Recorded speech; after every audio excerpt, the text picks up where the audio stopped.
What's up, everybody? Welcome to the Awake and Sober Podcast, a podcast about life and recovery through Christ. Today's topic brought to us by the one and only Mr. D. Yes. Derek, what is the topic today? We will be discussing relapse prevention. Okay. I think it's a very powerful thing that we need to definitely focus on, share with others so that other people will be able to help their person in their lives prevent relapse. It sounded like a big... I was going to say, did everybody get that? It was a mouthful. Yeah. It was. Well, that's a familiar voice. Who's that? I don't know. Some guy that you found outside wandering around. Yeah, we picked him up. We got him here today. Shane's back with us. Yeah, hello. How's Missed your you week? guys last week. We missed you too. How was your week since we haven't seen you in like forever? It was pretty eventful. Yeah, every once in a while we get a call and we get to go out with the task force. And so we got to go with the task force last weekend. Or then that's why we weren't here. We hung out with them until, I think it was 6 o'clock in the morning, but 6, 7 something. It was ridiculous. It was early by the time I got home. And I'm too old to stay up that late. I am too old. Jeremy, how have you been, my brother? Oh, pretty good, actually. Pretty good. What are you shaking your head for? I had to pop a couple medications today. No, it's all good. Hey, that's okay. Honesty. As long as they're prescribed, They it's are good. They are prescribed. I wasn't right. taking anything that wasn't prescribed, for sure. Well, just the way you said it, I had to pop a couple medications today. Hey, I went and raided a cabinet real quick. Relapse prevention, Jeremy. Relapse prevention. Yes. Oh, shoot. All right. Well, that was it. That's all you had for the week? Well, yeah. It was that's all. good? Yeah, it was Pill good. popping for the week. Yeah. Pill popping for the That was good. Kids don't start sports until full blast until this week. So we've had the last couple weeks off. So it's kind of been relaxing, heading into the fall sports season. So, Ooh. Fun. Yeah, something like that. Something like that. Remember, you get to go to those events. Yep, that's what they say. Yeah. No. I get to sit there with a bunch of angry parents. Thank you. Yeah. Thank you. Actually, and drunk. I will say that both the teams he's on, or the team that Regan's on and the team that Conley's on, it's not really like that. Not this team, at least. Good. So, all right, and back joining us is... Yes, I am here again this week. They let me come back. They were kind of threatening to take my mic away, and I was kind of worried a little bit. We still haven't given him the camera. I still haven't gotten the camera yet, which is okay because remember I have that face for radio. Yeah. Great voice, though. Great voice. You did sound kind of cute when I was producing it for you guys. I do appreciate try. that. Yeah. Thank you. He sounds cute. I didn't turn on that Barry White. How are you doing? So, No. Steve, you want to talk about the little mouse in your pocket over there? Who's I've got my nephew here, Jonathan, came with us and is kind of working with us to get us moving this sound a little bit more professional, hopefully. And we're going to see where it goes from there. Hopefully we can get a little better stuff going on this week. We've got some new equipment we're trying out, and we're going to see where that goes. nice? You know, when the old guys can't figure out how to do it, we go find We call the young we go ones. find the young ones that, you know. He's got an Xbox controller for his daggum phone.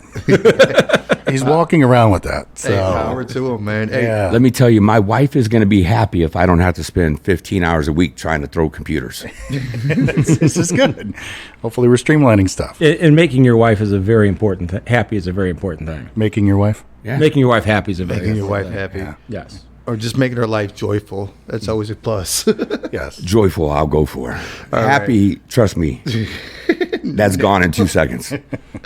Love you, babe. So as we got a new guy working the sound this week, you guys, we're on every podcast platform out there. We're on the YouTube. Let us know what you think of our sound this week. All right, we look forward to hearing from you. We're on the YouTube, We're on the YouTube. whatever that means. And there was a video on Apple iPods. I did not realize Apple did that, but when I went to listen to our podcast last week on the Apple Pod, it was video. Oh, look at that. Look at that. We're moving up in the world. I guess so. Yeah. Even right. for bad production from old men, we're moving up. Hey. That's what I heard Steve say. That's exactly what he said. That's what I heard. All right. Relapse prevention. Yes, let's do it. What is relapse prevention? Well, relapse is deterioration of someone who has gone through a temporary fix, I guess Temporary improvement, that's the word I'm looking for. Yes. Yeah, temporary improvement. not fix. You really, because I thought about that after I said it. It's not the word we want to use on this podcast. You don't want to pop pills either. No. Yeah, Jeremy just started us off on The first 5 minutes weird have been side. fantastic so far. Yeah, I was wondering, we were talking before we started. He's like, I'm going to save that for later. Is that what you were going to say? No, I don't know. I don't even remember. It's okay. It all comes out later.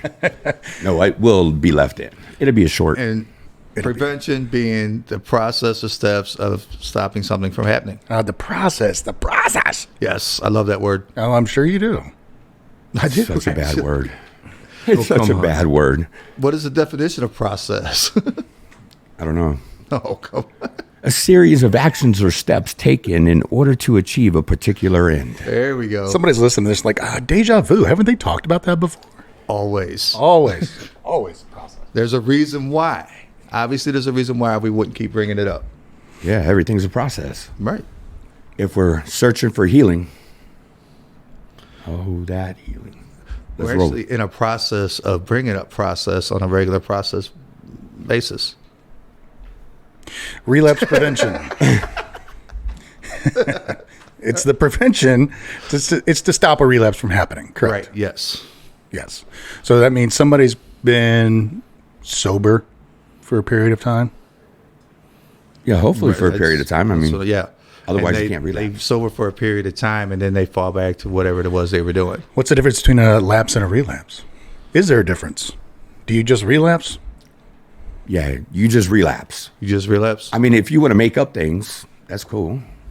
No, I don't. No, but some people say that. I know. I just had a lapse in judgment, and I just drank one night.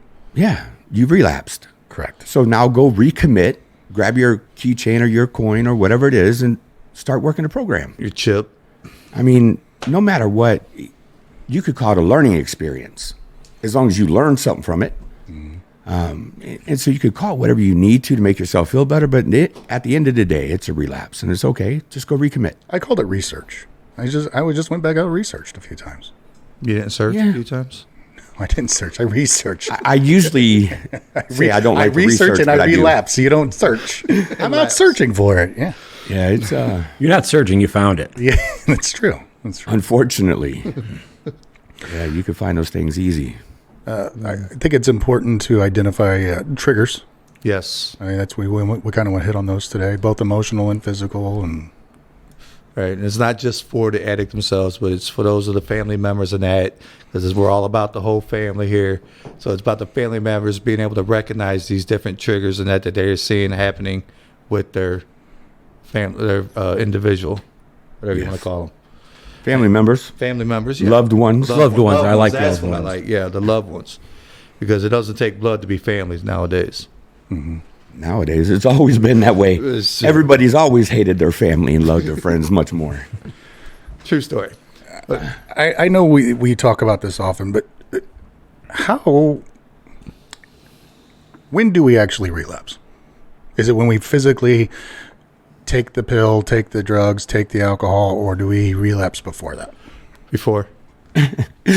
That was just a short, sweet answer before. Yeah, I know. I want to know why. It's like I'm talking to my clients. Well, because no, tell me why.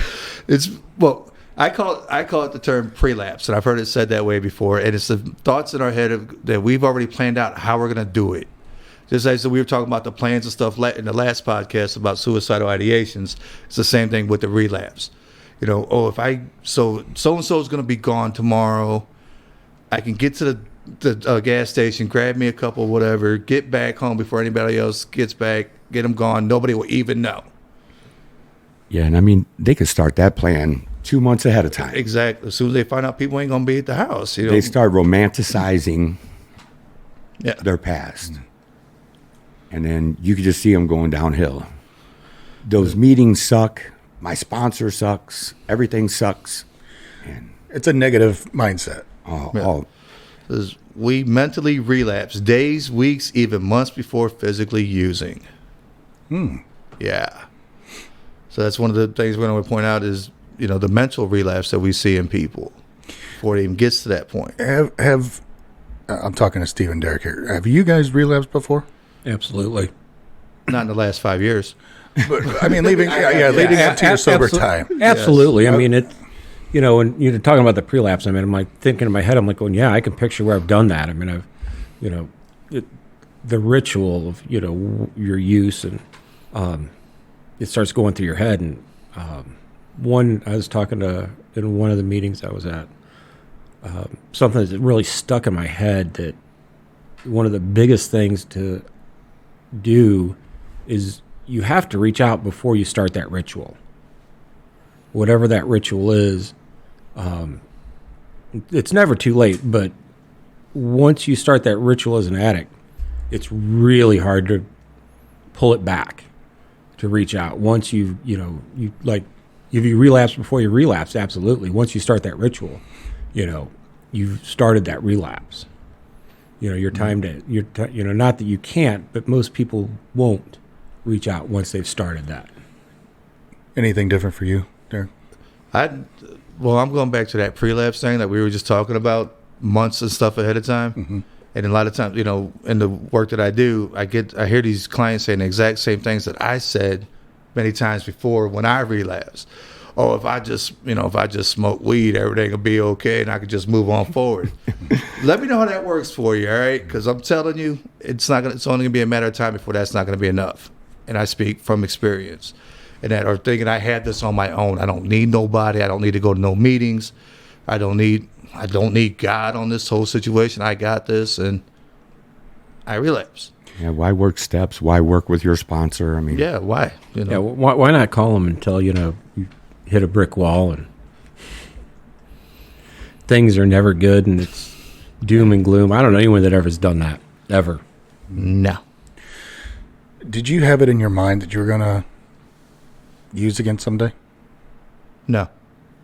So when you got sober, before the relapse, you told yourself, "I'm never going to use it again." Yeah. Oh yeah, without a doubt.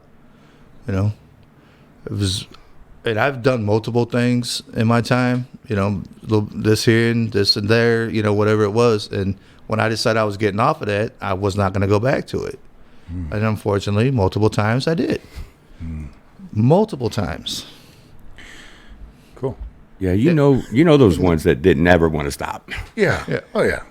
Those are easy to spot. Easy to spot. And the thing was, I brought up the using the weed or whatever type thing, but really it was just a whole my mental mind frame of I got this on my own, not needing nothing else. Like you said, I didn't need to work the steps. I didn't need to have a sponsor. Don't need to go to meetings. They just bore me anyways. I don't know why I'm going in the first place, but it led to me prelapsing to the point of relapse. And one of my biggest triggers in my relapse has always been Bathsheba. I always fall for the Bathsheba because they want to be doing something. I'm like, no, if you're going to be with me, you can't do it. Try to control the situation, as we were discussing last week, and codependency to the point they're either going to leave me or go do it, and they decide they're going to go do it, and I'm so caught up on it, it's like, well, I'll do it with you. Relationships and money. That's it. That's why he said Bathsheba. Bathsheba. Yeah, we brought that up before. Yeah. It's been a little while. It has. That's why I brought it back. Those things that ruin it quick. Mm-hmm. What are signs that family can look for in their loved ones? Before we're let's talk about the loved ones before we talk about the addict themselves. Okay, poor self-care. When the addict's not taking good care of themselves, and not, especially if you know the individual and he has a tendency of taking care of himself, and all of a sudden he's not doing it. It's just a moment of prelapse before it actually comes to happen. And I say that because I felt that way just over a year ago. It had been, more than a year ago, and creeping up to it, and people were just like, dude, before anything goes any further, we need to check the situation and what's really going on with you here. Are you truly working your recovery? Is that why you looked at me like that? No, I was just looking at you to look. I would say change in attitude. another one. Yeah. Because that happens quickly. Isolation. You'll see them missing meetings more often. Let's be honest, a lot of times the addict does not see these changes coming up. He does not see the fact that he's got the poor self-care. He's just going about his day. The attitude changed. A lot of times they don't see that coming. They don't even realize they do something when they do it because they just It's don't the old recognize mindset. it. Right. That old mindset's creeping back in. Yeah. One of the worst things that I've learned is just being around recovery is that when you see that happening, it's just like you can't stop it. You know, you can't be codependent and fix it, and you just watch people just, you know, go down, and you can just see it a mile away. Yeah, but you can. Here's the thing. Yeah, you can do speak things. up. Yeah, you can Don't do sit there and things. be quiet. It's not codependent to speak up. It's smart to speak up. It's Speak caring. up. Yeah. Smack them in the back of the head with a God-sized 2x4 and let them know. A God-sized 2x4. It's all right. Shaped like a cross. I've been hit with it a lot in my lifetime. What about isolation? It's another thing to watch out for. Shane just touched on that a little bit. I wasn't listening. Yeah, I noticed. It's hard to hear with these big things on your ears, huh? I would say another thing to look for is you start seeing honesty going away. Things just aren't adding up. The stories aren't matching. That's normally a pretty good sign that something's probably not right. I know with me it always has been. I don't know. Thank you for bringing that up. I was thinking about that the other day. Like, when we're in our active addiction, keeping up with the lies is exhausting. Yes. It is so exhausting. Oh, man. And it's so much easier just to tell the truth. Is it not? Yes. Yeah, and I did a lot of that at the end anyway. I got tired of lying to everybody, so I just told them the truth. They just didn't like it. Yeah, I'm getting high. Plain and simple, right? Yeah, it was a mess. But at least it was an honest mess, right? Yeah, you're working on this program. Oh, no, I wasn't working a program.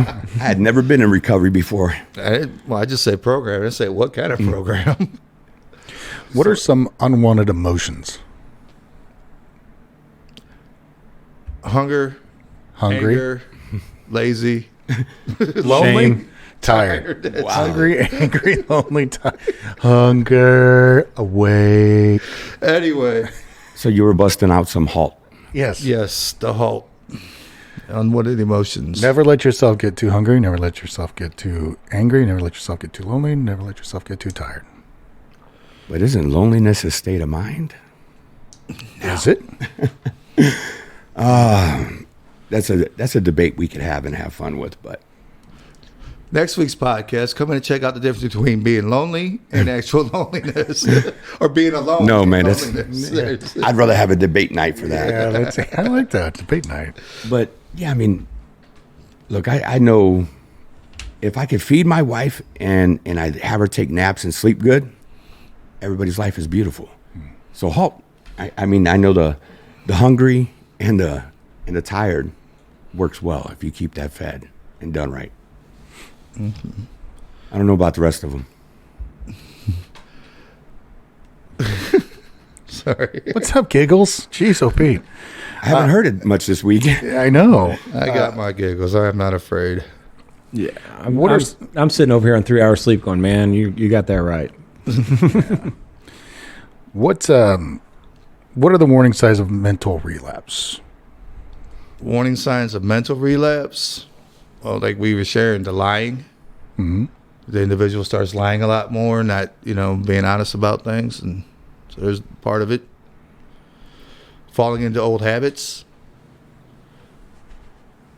Thoughts of people and places, thinking of people of our past, places that we did in our past, things, places we used to go, and that those start coming to mind a lot more. Mm-hmm. And being prideful about it. Being prideful. Pride never hurt anything. Sid. Shane just looked away. I was looking at it when anything coming. Hey, Shane, just remember that sarcasm is a spiritual gift. Yes, I got a pen that says that, but you scared me. Pride is a common theme through this. Yeah, it's Yes. Without a doubt. There's another mental relapse sign that shows hanging out with the old friends, old using buddies. And I've realized that was a lot of times when I've called an old buddy up that I know I used before, even if he was a friend before we had used together. It was still, if I called him up and said, "What's up?" before, within a week we were using again together. And a lot of times it's not even hanging out with them. It's hanging out with them before you hang out with them. Yeah. Talking, telling stories. See, I didn't have it. Everybody pushed. I mean, I pushed everybody. Everybody pushed me away. Nobody wanted to be around me, so I was the isolated individual, and I drank alone. I tried to hide it. I didn't have friends. So you hid it from yourself? Oh yeah. I tried to. I tried to hide my alcohol from myself. He said how'd that work for you? He said he was alone, and then he tried to hide it. And I'm like, so you were hiding from yourself? It worked out well. He hid his alcohol from I still haven't found myself. No. I'm going to write a book on that one. A lot of people do find it later because they hid it so well. Yeah. Okay, so I just have to pull this story up, and I'm sure my dad won't listen to this, so I can tell the story. A couple years ago, he was in the hospital, came through a rehab, and physical rehab, not treatment.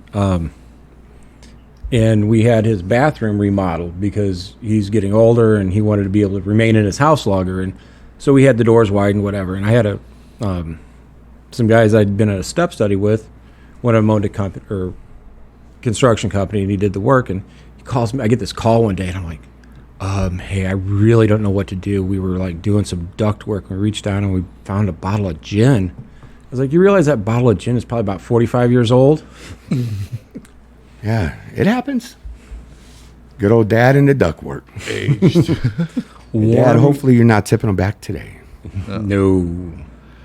So, on relapse prevention, then, what are Yes. some things that we could do to prevent? Or did you have other questions, Jeremy? Since No, I'm just throwing stuff We want to out. also recognize the emotional relapse part of things too. Being able to identify those, with the anger moods and mood swings, individual being overly defensive. These are all different things that you want to look towards when you see, acting a certain way, what's going on. Bad eating habits. I never really thought of that as a warning sign, but really, come to think about it, it depends what drug. Yeah, I mean, it could be eating more or eating a lot less, depending on what drug. So, or what you're eating.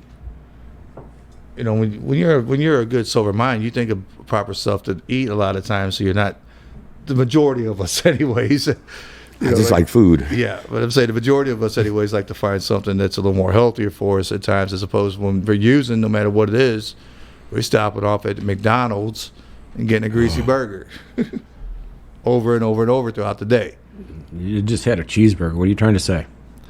Yeah, I'm not a McDonald's fan. Me neither.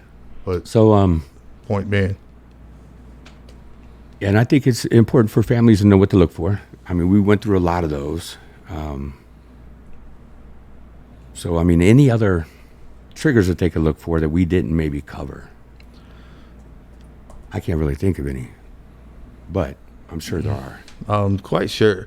It's really when a person's whole, like you said, the whole attitude shift, the way they conducted themselves, both in personal care, in or out of public, not being around people. You start seeing those whole attitude change, and that's a good thing to look for when it comes to helping somebody prevent their relapse. So what does somebody have to do to prevent their relapse? We're talking about the warning signs of family, right? Which kind of goes hand in hand with the actual addict themselves, right? The sick person. Mm-hmm. So what do they have to put into plan or into place to prevent this from happening? A recovery prevention plan. I mean, look. But what does it entail, Terry? RPP. You down with OPP? You down with RPP? And one of the Boundaries. Boundaries is a big thing in a relapse prevention plan. There's got to be boundaries, not just suggestions, but actual boundaries with consequences. I really feel that's a big thing for a relapse prevention plan. Meetings. Another thing for relapse prevention plans. Is relapse prevention plans a one size fits all? Like, here you go, I'm going to hand you this wonderful sheet. No. And here's your plan? No. I wish it was that easy, but it's not. It's like you can't just go to the corner store and grab one because it's the same size fits all. But, yeah, you got to build a plan to fit the individual. So if you were to build one for somebody, how would you build it? What would it look like? I think that's what Jeremy was trying to get to.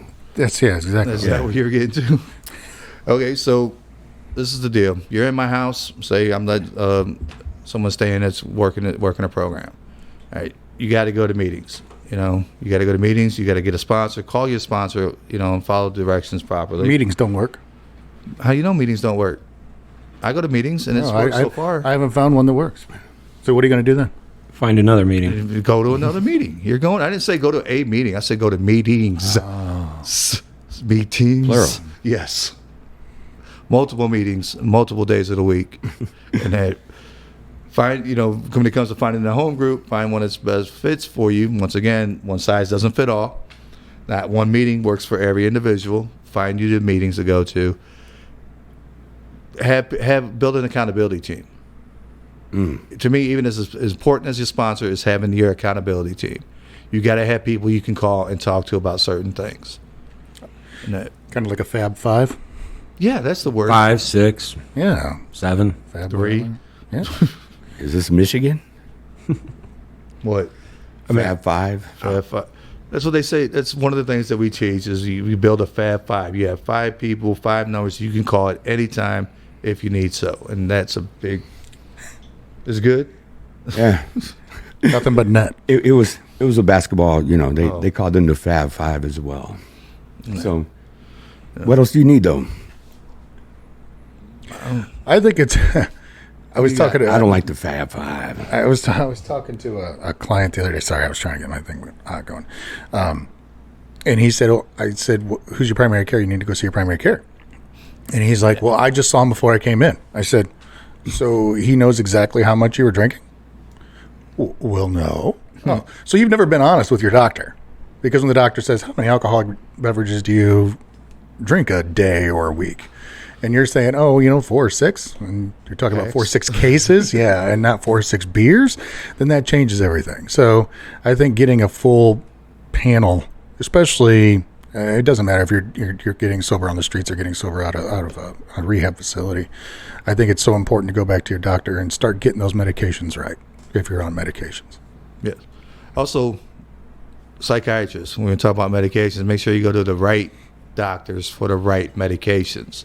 And that your primary care can take care of a lot of the runny nose and stuff like that. But when it comes to like your mental health stuff, go see a psychiatrist. Yes. And that's one of the things we encouraged a lot to our clients is, hey, do you have an appointment set up with your psychiatrist? If not, here's one that I recommend highly. And can we give him a shout out? Yeah, I don't care. He's a wonderful dude. Yes, Dr. James Andrew Adams. I love the guy. I've worked great with him, and that's what I always send people to. Go give this guy a call. Yeah, right here in St. Peter's. If you don't have a psychiatrist, call him. Yes. A lot of us use them.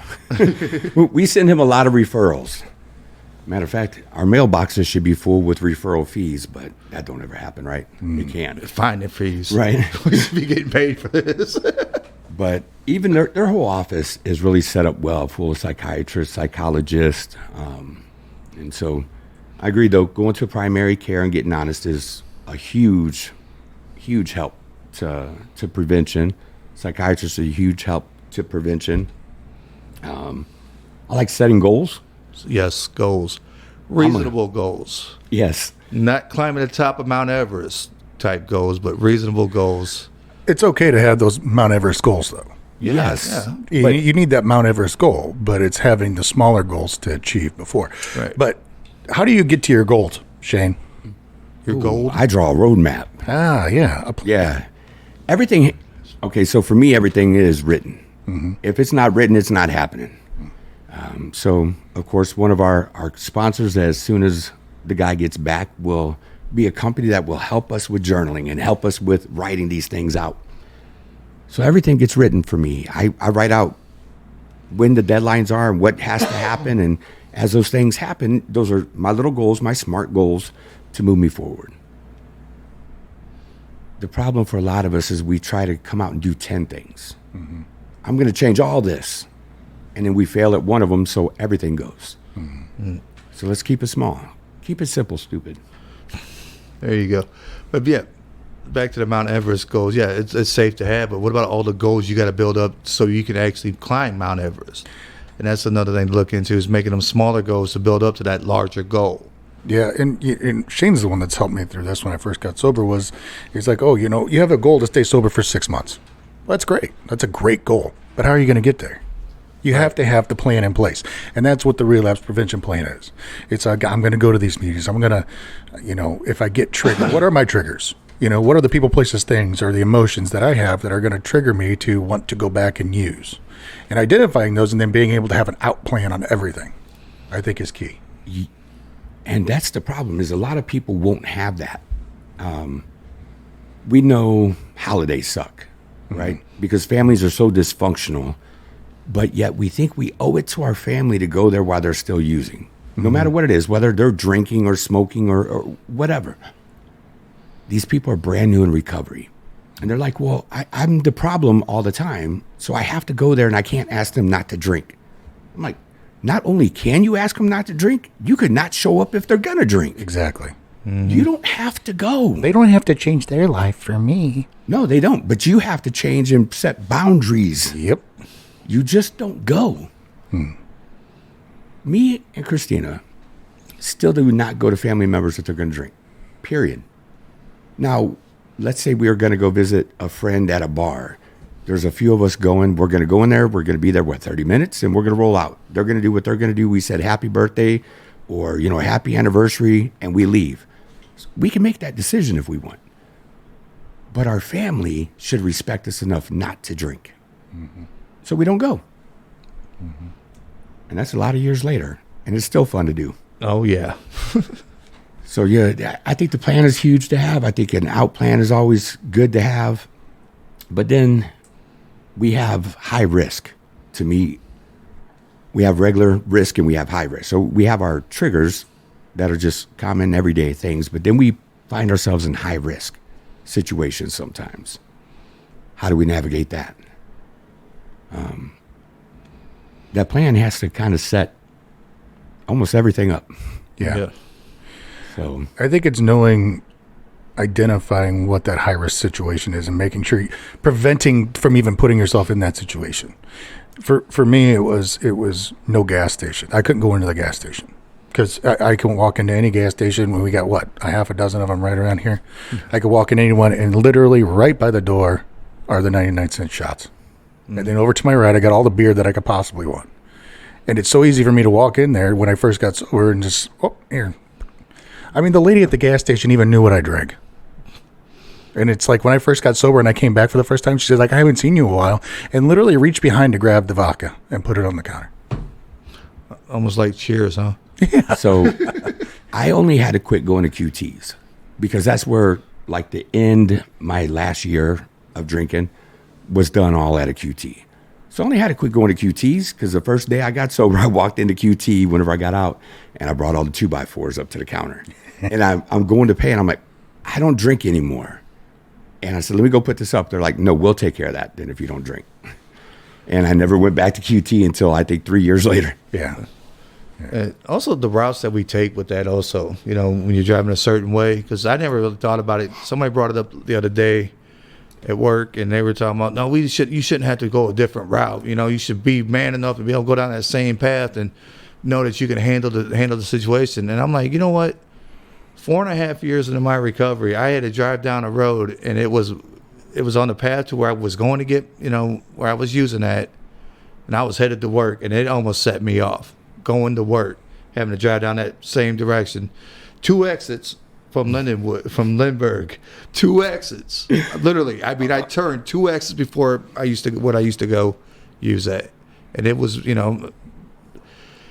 I was able to work through it, thankfully, because having a sponsor and people to talk to about it. But the first couple of times I drove that route, it was a little shaky. Mm-hmm. And do you know why that is? Because Steve said it earlier. Mindset? What? Ritual, yes. It's all about that ritual. So if we can find ways to break rituals, it helps in our recovery process. So that should be a part of the relapse prevention plan, right? Breaking all rituals? Yes. Yeah. I mean, there's a ritual to most things that we do. There's rituals for when people get up, and what's funny is some of the fake alcohol is called ritual. So we try to teach people how to break rituals, and yet they come out with the fake alcohol or whatever you want to call it that tastes just like it. but it's called ritual. That ain't right. So It won't do the same thing for me, and then I want the real thing, and then Exactly. Yes. yeah. and so part of our recovery is just breaking rituals. It's pretty easy. Yeah. We teach that a lot in sex addiction. And the relapse prevention questionnaire thing I shared with my groups, and one of the questions was, can you stay sober if you're still doing the same ritual activities that you were doing while you were using? No. Most likely not. It's just Maybe- not. maybe for a short time. What did you? Okay, so here's the is it possible? Yes. Is it likely? No. What was the question again? I'm sorry. Will you stay sober if you're still practicing the rituals that you were doing while you were using? Is it possible to stay sober? I said no. And I shared with everybody exactly why I felt no. Because every ritual I ever did to do anything with me using was me leading me right back to use it. Yeah, most likely if they haven't changed anything, then they're not going to quit using. The problem was I drank all the time, and anything I did, whether it was mowing the grass, driving the car, like everything I did involved alcohol. So Right, but that got past rituals. That just yeah, I guess. But that's why I was. there asking- was that's a why I wanted to ask the ritual question. to it at one time. Yeah. You know, like when you were first trying to hide it or first trying to do whatever and falling in love with it and petting it and craving it and doing those things, you had a ritual to it. Sometimes we get way past a ritual, and it just becomes an all day, every day. So you said a word that I wanted to hit on: craving. Yep. How important is it to have a plan or know what your cravings are and what to do? To me, I think that's one of the most important parts, especially in early recovery, for those who get those cravings. Like they're like, oh, I'm really craving bad today. How do you get over this? Like, what do you do? Do you still have cravings 5 years later? I mean, Not as much as I have over the years, but yes, they still happen. They definitely do happen. I'm not going to lie about that. Usually when I've been able to work with them, these cravings, manage these cravings by talking to my wife about it. But if it does go too far, I know I have a set of people I can call and discuss it with them. And then I remember just a few years back, I drove to work, opposite direction of anywhere I ever drove before, was headed to work, and it was just like, dude, I need to use today. I got to use. I even left work because I wanted to use that bad. First thing I did was get in the car, leave. Before I even called my boss and told him I was leaving, I called my sponsor. Wise thing to do. And then my pastor showed up to the house, talked to me for a minute before he left. I think he dropped his dog off. I don't know. But I got to talk to him about it and stuff. And it was just like, dude, But I was able to share it with a couple individuals. And that's one of the things. We got to reach out for help a lot of times to manage these cravings that we're dealing with. Don't be afraid to reach out. Yeah, and that's one of the places where that accountability team comes in, because the sponsor doesn't always answer. And You're not kidding. Especially at the set time you're supposed to call me. Yeah, if you're only calling at a set time, you ain't getting a hold of nobody. yeah, but I mean, it's the having that other person to call. I mean, I even have friends. I have one of my friends who's not even in recovery, who's on my list of accountability, just because we've been friends for so long and he knows everything I've been through. And and sometimes even just making that phone call or that text, they don't even have to answer, but just, sending that text, you can work it through in your head by just doing that action that says, what am I thinking? Well, what we tell people is if I don't answer, leave a message. If you still need me afterwards, either hit 911 or, call a couple times right in a row, and then we'll answer. I know how to get a hold of you. But a lot of times, by the time we leave the message, we talked ourselves out of it because it was pretty stupid. Yeah. Makes sense. I never do anything stupid. Yes, we know. so it's normal to have cravings, would you say? Yes. Always normal. Okay. What's the difference between a craving and an urge? So a craving, you want to... Well, I would say to me, a craving is just the thought of, the feeling of wanting to use, as the urge is like something actually pushing you to want to use. It's like an impulse Yes. impulsivity to satisfy that need, Yes. that want. That's my personal thought. What were you going to say?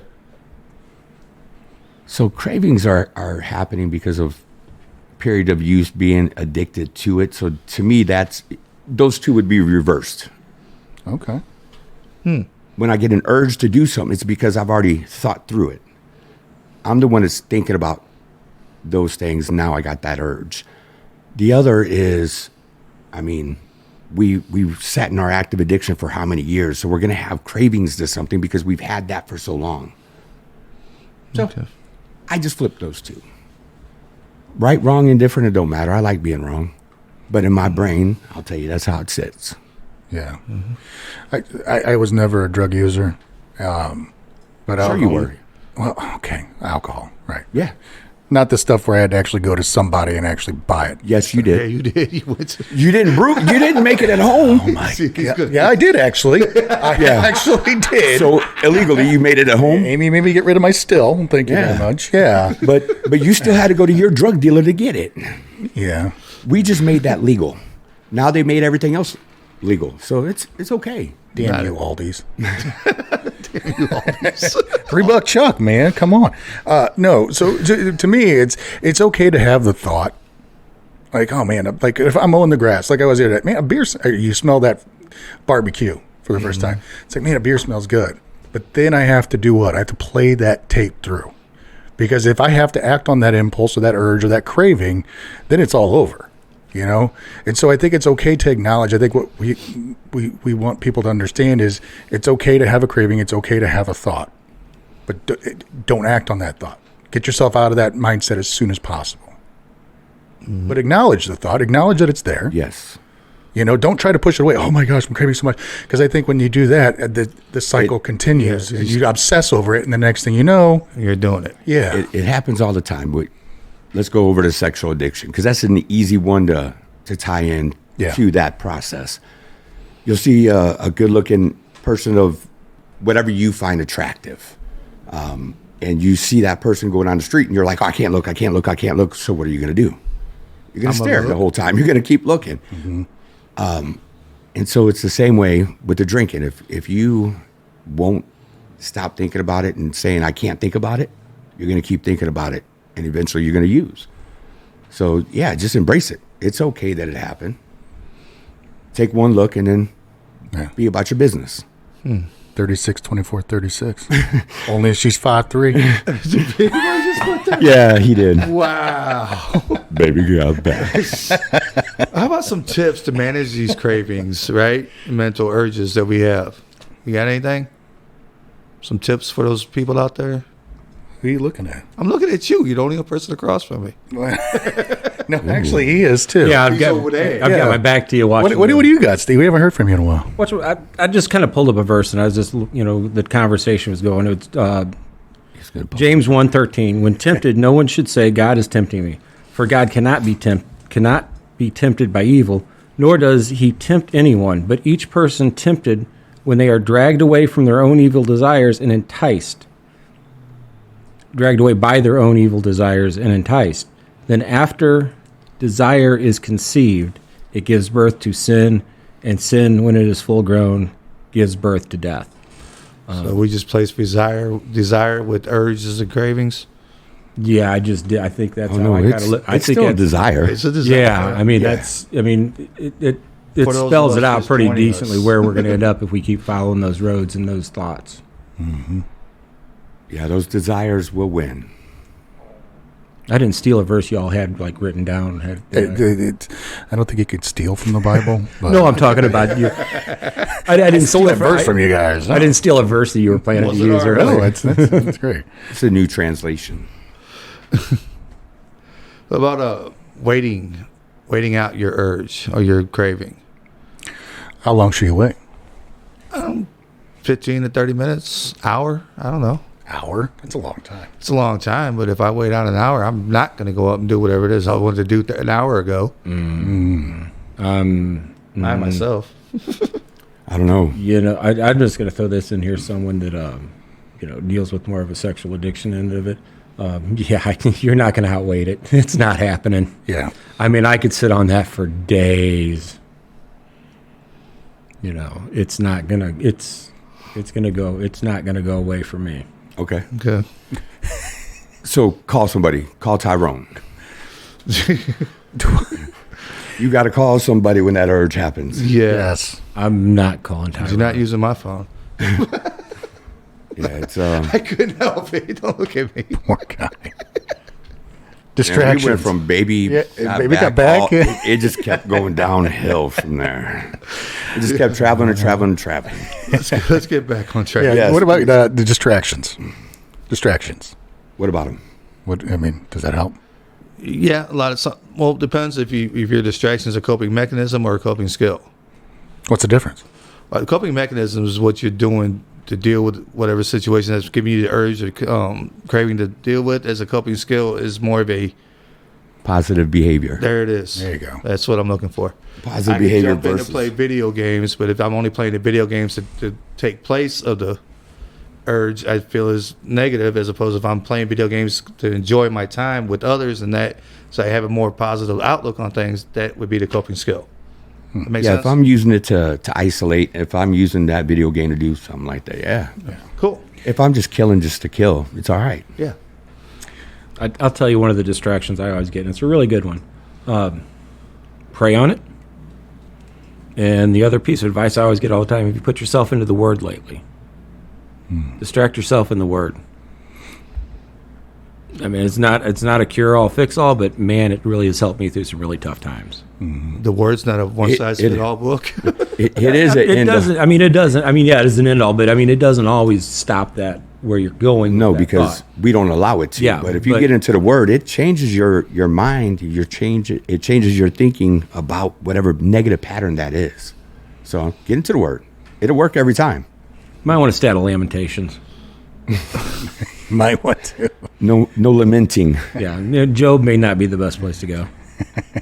Well, no, Job could actually be a really good Job's book. actually a really good book. Yeah, make me feel better about myself. Yeah.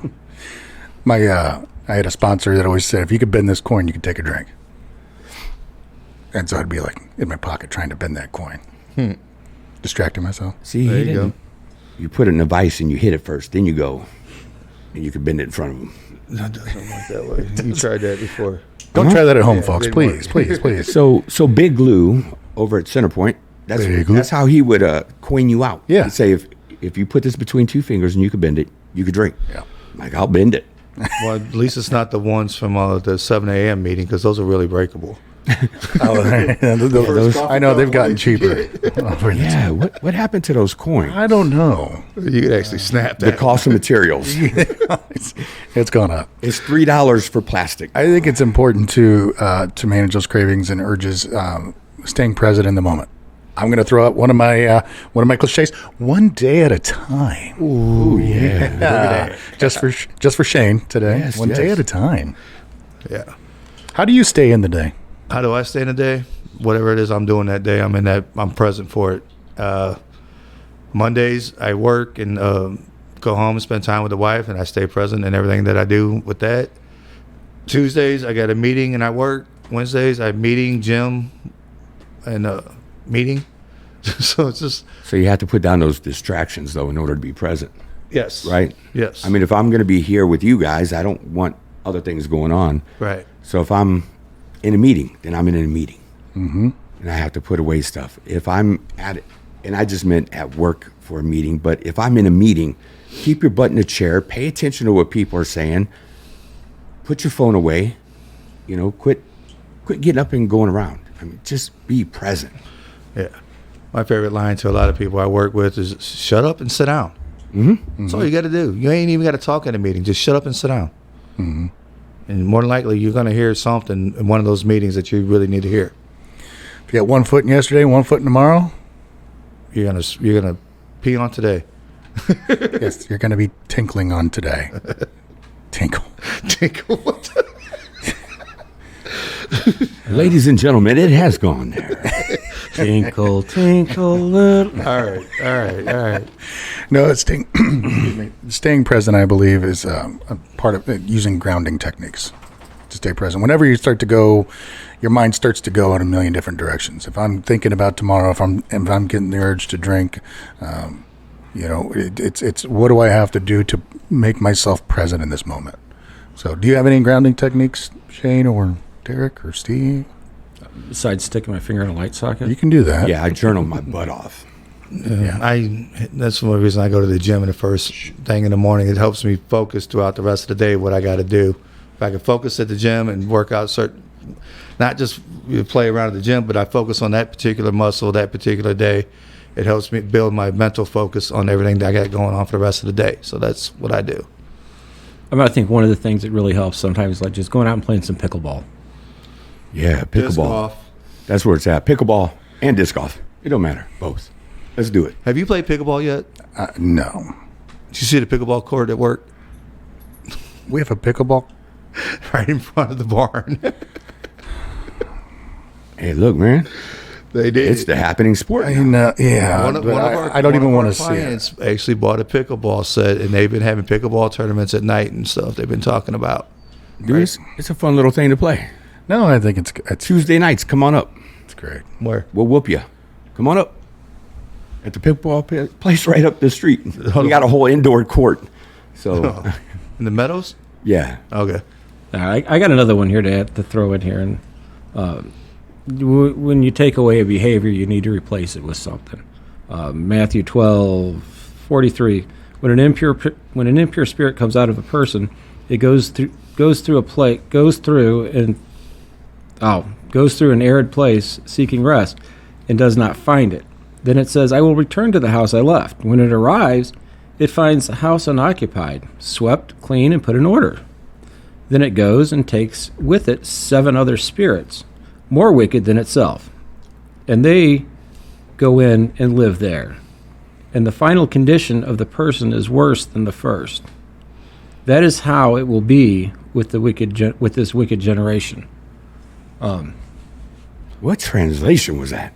NIV. That was Stevie V. long. I got this. Zawith. What did I get off? The Zena Moody. It's I'm an NIV. I'm an NIV guy. Okay. Okay. So yeah, we I'm that cult of the NIV, not the What did we bring? We brought that up once ESV before. or whatever. That same scripture up for another subject we were talking about too. If I remember in an earlier podcast. If you want to know what it was, look it up for us. Let me know. yeah, it's Be sure to give us a like and subscribe. Yes. it works out well because he does go get 7 homies and brings them back, Yes, he and they have a house party. Yes. And how true is that in addiction? Once if you don't fill it back and it starts coming back, it's coming back 7-fold on you. It's working the steps. Yes. You got to replace the character defect. So yeah, it's it works for most things in our life. That's the great thing about Scripture. Right. It just happens to work for it all. I could give you the King James version if you want. Oh yeah, No, Joe. we're good. Keep on We'll hit mute. As we keep going along here. How about some prevention skills? Right? Know your potential risk. Anxiety, tension, and low self-esteem are internal risk of potential relapse, while people, places, and other things bring an unpleasant memories are example of external triggers. An effective technique to become aware of one's risk and lower the chances of relapse is to list these internal and external causes. Back to writing it out. Journal about it. I do this subject all the time, no matter if I'm in one area or I'm working the other area. Recognize your triggers. Recognize those things. Write them out. Write out how you're going to manage those triggers. And then I encourage everybody that I talk to do so. Write it out. Write it out. I like Write that. it out. Yeah. When you write it out, it becomes real. You can actually recognize what it is. Oh, well, boom. Yeah, And I think I agree. I think next time on add it, and every time you see that happen in your life, put a check next to it so you actually realize how many times you have to deal with that. Yeah. So you can learn to manage it whatever you feel, more fit. You look like you had something to say there. No, I don't have anything. Right. It's probably just He's gas. perplexed. Self-care. Take care of yourself. Yeah, I think we've. Yeah. We still got to bring it up. Hey, you know water. what? Somebody just got on the podcast just now. So, yeah. Self-care. Practice self-care. Practice self-care. Soap, water. Well, sleep well, plenty of water. Exercise. Read a book. We do not drink enough water. We don't. I know. I do. I drink like half a gallon. Well, Yeah. yeah. I drink plenty. Yeah. Carbonated. Mountain Dew. It don't matter. Halt. Hungry, angry, lonely, tired. Don't Yeah, ever let we yourself discussed get that earlier. far. Yep. Recognize that. Meditation. Mindfulness meditation. Mindfulness. Yeah. Mindfulness meditation. How is mindfulness meditation any different than meditation? Because it depends on what you're meditating on. You're being mindful of what you're meditating on. Like when we read the scripture and we meditate on that word, and we're mindful of that, it's if I'm meditating, I'm being mindful. No, I don't think all meditation's mindfulness. Because when you're sitting there talking about Well, I don't do. I'm just saying. But there is some meditation is about dumping, and some meditation is about receiving. Right. So it just depends what you're gonna do. Okay. I guess you have to be mindful of the dumping and the receiving. Depends on what it is you're doing, right? Yeah. But and I know we covered a lot of mindfulness stuff in the past in a couple of different episodes. I mean, it works. Look them up. Do you have any? No, don't tell people to look them up. You got any on you or not? What? I mean, I could put them in the show notes. Mindfulness. I can't remember some of them. All right. No, I'll put them in the show notes. I'll just put we got a list for people so that way they could have resources. All right. Because it's important that they have. What else? Join a support group. AA, Celebrate Recovery. I don't need no support group. I'm going to do this on my own. Yeah, I've said that plenty of times and failed every time. I'll give you. I got this. I'm sure Tell me how that works for you. Yeah. Write a book about it. Come back and teach the class. That's my line. You know, please go out and write a book, and please come back and tell us all about it. You're going to make millions of dollars. Million. What were you going to say, Steve? Oh, just tell me how that works for you. No, it doesn't. My favorite recovery quote. Yeah. If it fits every situation. Tell me how that works for you. There's probably a group out there for just about every situation you're dealing with. You know, if it's sexual addiction, overeating, anonymous. You know, there's a group for it. I have a slideshow with them on there. Do you really? It is ridiculous. Yes. It'll be in the show notes. No, I'm not putting all those in the show notes. But you could Google that one on your own. Okay. That was a lot to make. So if you want something that you've never had, you must be willing to do something you've never done. Yeah. Yes. Take your butt to a meeting. Sit down, shut up, and get a sponsor. Work some steps. Yeah, I just love that. Sit down and shut up. Yeah. It works well. That's all you got to do. Hey Shane, I got a question for you real quick. Let's say that someone out here is listening that's thinking about getting some help and dealing with some issues. How do they find a meeting? What's a good way to find a meeting? I mean, how many are there meetings all over the place? In the St. Charles area. Over 1,000 Yes. But how do I find them? a week. There's an app. That's just AA meetings. Over 1,000 AA meetings a week. Yeah. There's a I blue think chair NA app. has 300 in the St. Charles area, I think 344 something. Yeah. I don't know after COVID, but AA.org, NA.org, celebraterecovery.com. Yeah. And there's apps for the phone for just about every one of those, too. I know. That's just it. You can literally search it on your phone, and you're going to find a meeting guide. Yeah. There's no reason you're not going to a meeting. Yeah. Except for the fact you got this. Yeah. I'm never drinking again. For those of y'all listening, it was finger quotes. Got this. yeah, you can. Meeting guides is what I use. Yeah, meeting guide. There's so many different ways. If you just use the Google machine, Yes. you'll find it. Yes. I don't have to be smart. I just know how to type in the word Google. There you go. You don't even have to know that. You'll Yeah. figure it out somehow just by hitting buttons on accident. So we talked about grounding techniques, deep breathing, That's to me is more like box breathing. I don't know the box breathing. What? What's box breathing? Breathe in, hold for 4 seconds. 1. Oh, yeah. Okay. I didn't Hold know it for was called 4, box. out for 4, hold for 4, in for 4. Yes. Yeah. That sounds horrible. Almost sounds like a form of meditation. Yeah. It almost sounds like a form of someone hyperventilating. That too. It's not. They will soon be hyperventilating. Make an emergency contact list. I think that goes with saying your Fab 5. Yes. Whatever Shane doesn't like Fab 5. Your Accountability. Your accountability 12. partner. How about your 12? Yeah. You're Yeah, throw the 5 out the window. What are those 5 going to do? Jesus walked with 12. Why can't we, right? Yep. Yeah. Because 12 people won't like us. That's what I was going to say. So we might get lucky to find 2. Half the people that like me are in this room, so that's all right. No, I think more like 75. It's true.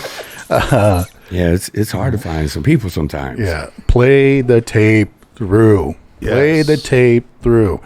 Do you want to go back and start all over again? You remember where it took you the last Yes. time, and just as they shared in the scripture, so you didn't fix it from the last time. Here comes 7 more up in there, so it's even going to be worse. Think about that as you play the tape through. That it's even going to be worse than what it was to begin with. This one guy says all the time, if you stop doing the things that got you here, you'll go back to the things that brought you here. Yes. Sounds like a wise quote. I think I've heard that before. Yeah. He must have been a bearded guy. All wise guys are bearded. This is true. At least wise And then butts. there's Derek. Yes, yeah. I think in my testimonies, I quote that to the bearded guru. There you go. And then don't be afraid to ask for help. Right. We're crying out loud. And for those of y'all watching, you can see that we're not some, punks from the block. We we've all been. I'm talking about Talk in your microphone. weak. Yeah. You know what? Shot collar. As we're talking turntables about in the this right microphone. now, I'm going to put Sasha just saying, Shot Collar next to you look at us and you can see that we're not, any kind of, say, quote, sissy type individuals, and we've all asked for help. Yes. It's okay to do so. You got to let go of that. It goes back to that pride thing. Yes. Let go of the It pride. doesn't make you look weak because you asked for help. So here's one thing I like them to do. I like them to snitch on themselves, having a family meeting. So for me, part of discharge planning or even relapse prevention is what do you do when you're getting ready to relapse? How do you hide the things up front? And so families start having conversations with each other and getting together and developing a list that goes out to an accountability team. So my people that struggle with mental health, we will list out all those things that are really coping mechanisms for them, maybe spending, so behaviors that they would see. And then if there's three behaviors at once, we all get an email and they have to go see me, they have to go see their doctor. And so there's always a plan in place, even for people in recovery that's not struggling with mental health, of here's how I hid things, here's what it looks like when I'm getting ready to use, here's what it looks like when I am using, so that way you could call me out on it.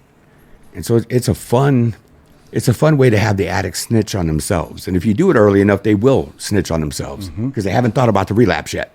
Mm-hmm. So anything else? I don't know. What are we? You have my absolute favorite Bible verse. 10:13. It's right here. It's tattooed on my arm. Read it to us. No temptation has overtaken you that is not common to man. God is faithful. He will not let you be tempted beyond what you can bear, but when you are tempted, he will always provide a way out so that you can endure it. Yes. That's a really good verse. I actually have a sweatshirt with that on the back of it. No, he Hey, doesn't. where's that at, Derek? Anyway, so 1 Peter 5:8 says, "Be sober-minded, be watchful. Your adversary, the devil, prowls around like a roaring lion, seeking someone to devour." Cravings, urges, those things will come at us. Be more prepared. Have your relapse prevention plan together, and be able to get through all these different things. yeah, work your recovery, man. Go celebrate those milestones. Amen. Yes. We love celebrating them with you, so celebrate them. Yes. Find hope. Hey, if you have a story that you want to celebrate with us, or you want us to celebrate with you, comment, leave a message. We'd love to hear from you guys. We're on every podcast platform, YouTube, even video on Apple. Get with us. We'd love to talk with you guys. Thank you. Thanks for joining us, folks. Talk to you next week. Hey, God bless. See ya. Have a good week.